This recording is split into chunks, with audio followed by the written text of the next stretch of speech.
tayទឹកពោះមកមើលម្ដងទៀតហើយមកមើលផ្លែទៅញ៉ាប់ទៅវិញឡើយនេះកន្លែងក្តៅជាងគេណារៀងរបៀបជាកូនមន់តែជាងគេកន្លែងតូចនេះរៀងសាច់ក្តៅជាក់មុំនេះក៏អត់សាច់ក្តៅដែរតែទឹកពោះផាយខ្ទង់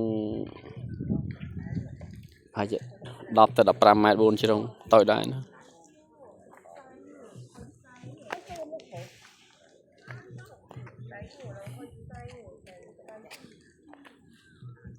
នៅជាប់ផ្លូវស្រួលជីកាត់ស្រួលចេញចូលមកលេងជួបក្នុងកវាញចូលផ្លែទៅនៅជាប់ផ្លូវ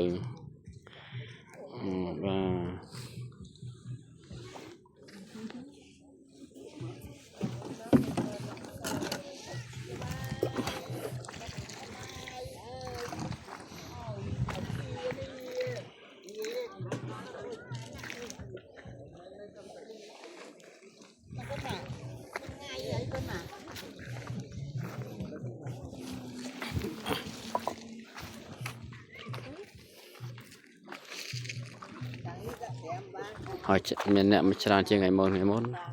តែជានឹង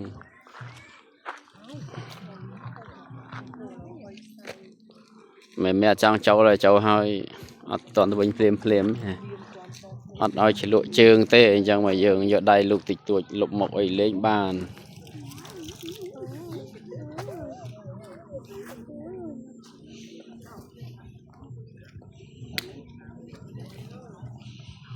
ហាមឆ្លក់ជើងនឹងស្ងោប្រមាណណា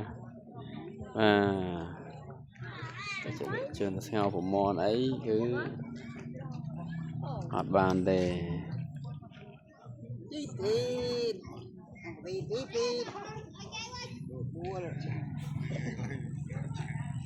ចិត្តផ្លូវស្រួលចូលម្លេងតា